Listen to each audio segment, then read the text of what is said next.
Welcome, everybody. Welcome to the Escape 2 training course, which is entitled Supporting the Development of Thematic Rural Tourism Strategies. This is a presentation of the first module of the training course, which focuses on the potential for rural tourism in your region.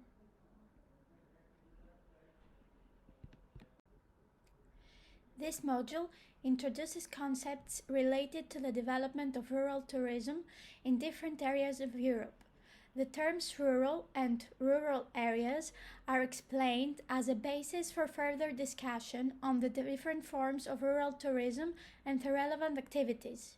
The module also includes the advantages and the potential risks from the development of rural tourism in a specific area and concludes with the factors which need to be considered and researched in order to decide on the potential for rural tourism development in different areas.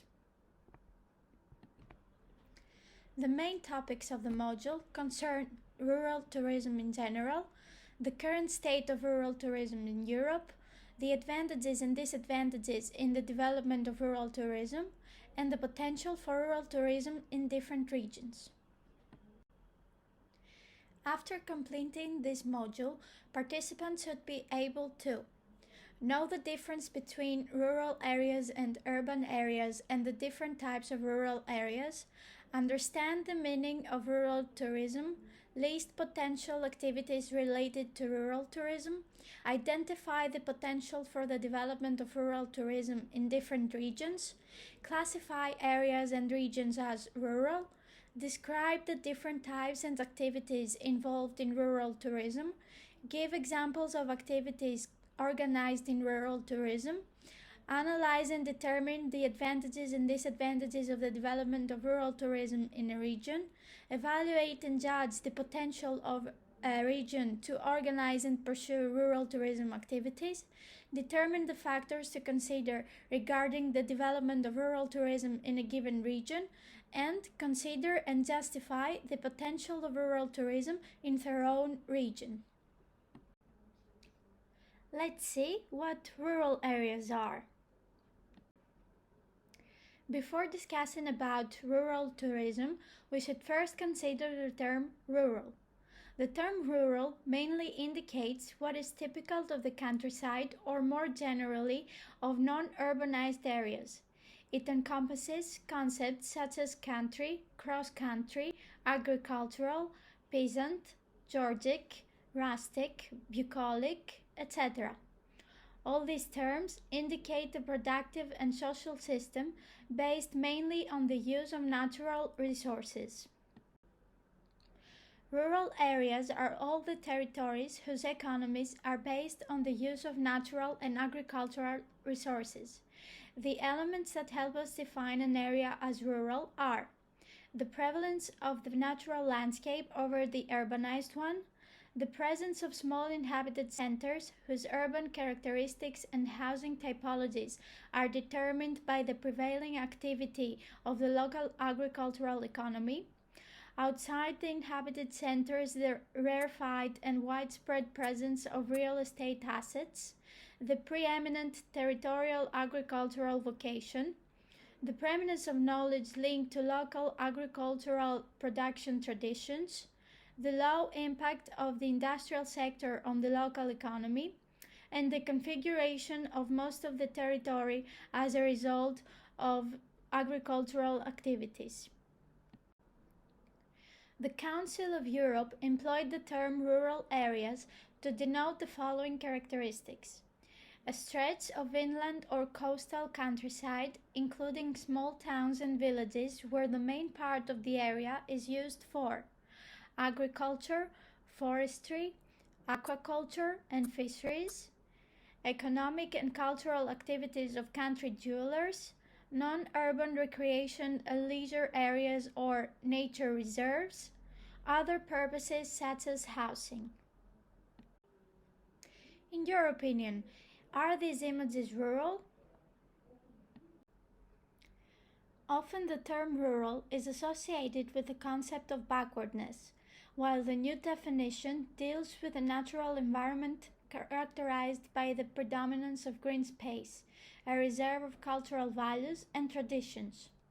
The rural has almost begun to take on the connotations of modernity.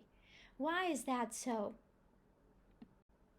The rural has taken on the connotations of modernity because of the rediscovery of typical cultivars, the increase in the appeal of rural life, the diversification of rural activities, elements related to social services, environmental education, tourism, sport, digital detox, etc., the introduction of more and more efficient technological instruments such as robotics to support production activities, and the use of new forms of social communication applied to corporate marketing such as agricultural storytelling. So, what are the European data for rural areas? Regarding demography, 0.6% of the EU's population lives in rural areas. Rural and remote areas have the lowest shares of the EU's population in age groups below 50 years old. Regarding social inclusion, the percentage of population at risk of poverty and social exclusion is higher in rural areas than in towns and cities. When it comes to employment data, at the EU level, the employment rate is higher in rural areas than in cities. Since 2012, the employment rate in rural areas for people aged 20 to 64 years old has increased across the EU from 68 to 73%. However, the total number of employed people has not increased, which suggests that the increase in the employment rate is due to the decrease of the rural active population. Regarding the economic data, in 2018, the average GDP per capita in rural regions was only 3/4 of the EU average, as shown in the following diagram. European measures for rural areas. Rurality is considered one of the greatest resources of Europe, supported by the EU Rural Development Policy. Rural development is the second pillar of the Common Agricultural Policy, strengthening the first pillar of income support and market measures by enhancing the social, environmental, and economic sustainability of rural areas. The contribution of the Common Agricultural Policy to the EU's rural development objectives is supported by the European Agricultural Fund for Rural Development. At the base of the rural development policies promoted by the EU are the rural development programs. Rural development programs are co-financed by national budgets and may be prepared either on a national or regional basis. Let's now see what rural tourism is. The United Nations World Tourism Organization defines rural tourism as a type of tourism activity in which the visitor's experience is related to a wide range of products, generally linked to nature-based activities, agriculture, rural lifestyle or culture, angling, and sightseeing. Rural tourism activities take place in non-urban areas with the following characteristics: low population density, landscape and land use dominated by agriculture and forestry, and traditional social structure and lifestyle. Any form of tourism that showcases the rural life, art, culture, and heritage at rural locations, thereby benefiting the local community economically and socially, as well as enabling interaction between the tourists and the locals for a more enriching tourist experience, is defined as rural tourism. Rural tourism is based on personalized and hospitable service and on the traditions of the regions where it is developed, such as gastronomy, history, folklore, craftsmanship, etc. Rural tourism entails a comprehensive and diversified product that integrates accommodation, restaurants, and leisure activities. Rural tourism presents a diversified portfolio that integrates diverse types of activities such as hunting, fishing, fairs, festivals, etc. Rural tourism has the potential to battle the seasonality associated with other types of tourism, such as sun and sea tourism. Rural tourism is adaptable to different kinds of audiences and needs. Rural tourism market. There is a growth trend in the demand of rural tourism, which was heightened by the COVID-19 pandemic, as tourists look for non-mainstream destinations and activities to avoid crowds that are usually associated with some well-established touristic locations. The target audience consists of well-educated tourists with an above-average economic power who demand quality but also search for genuineness in their experience. The growing levels of education of the European population explains the growth trend.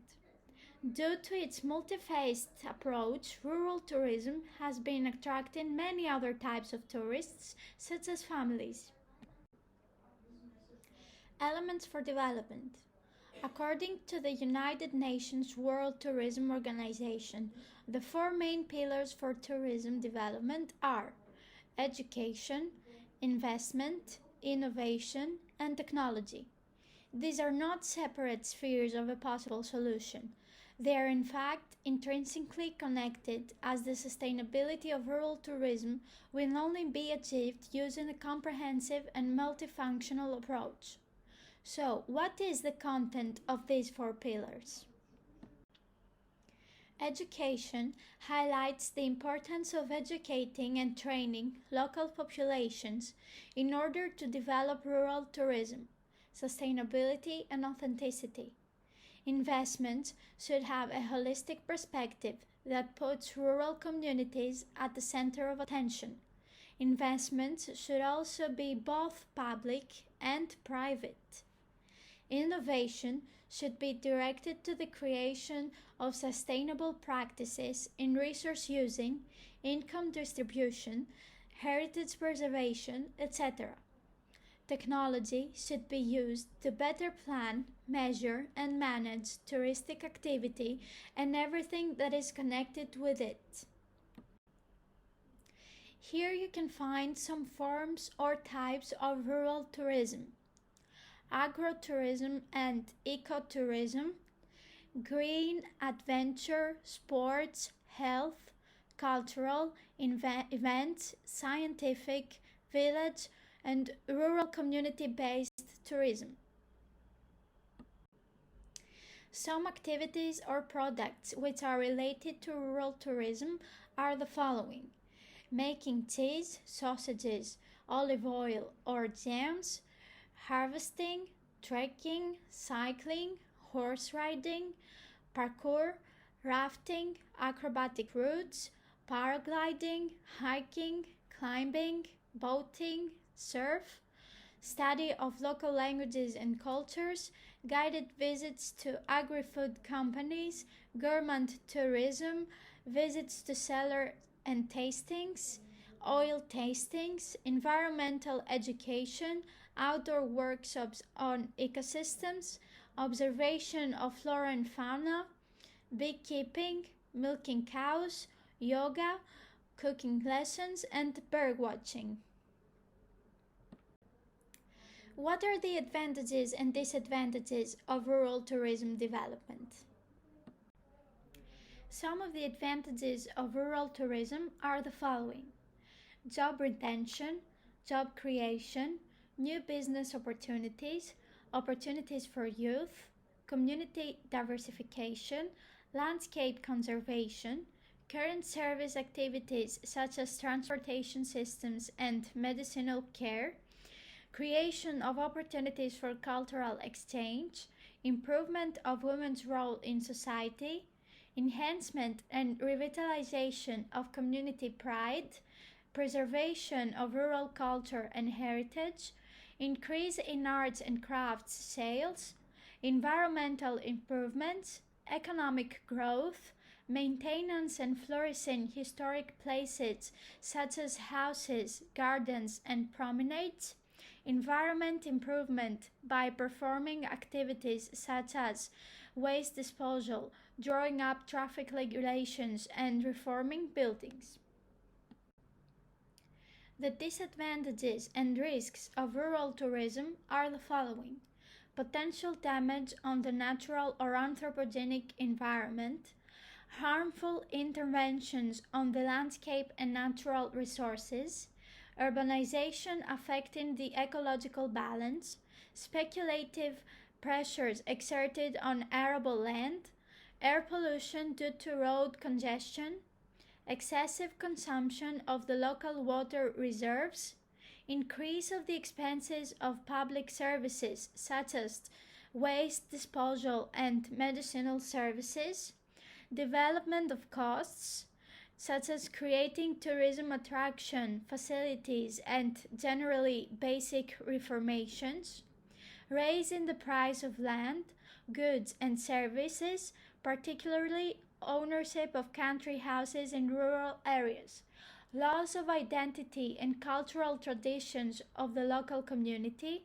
loss of traditional occupations, limiting career opportunities due to economic domination of tourism, poor professional motivation, seasonal work for young people, competition between residents and tourists regarding the purchase or rental of a building, increase of criminality and other antisocial behaviors, and decrease of local services such as replacement of restaurants with small local shops. So, think about your region. Does your region have the potential for rural tourism? Think of some tourism activities which can be developed there. Analyze the strengths, weaknesses, the opportunities and threats of your area and share your conclusions. Here are some factors that you should consider before analyzing the potential of your area. Natural resources. They represent all the geographical characteristics available to a particular community, determined by the climate, aquatic, flora and fauna, and natural heritage of the location. Culture. It represents a set of values, beliefs, behaviors, and symbols such as traditions, customs, historical monuments, art, which can be used as a tourist product. Social factors. It refers to the human resources available in the local community in relation to their age, education, employment, etc.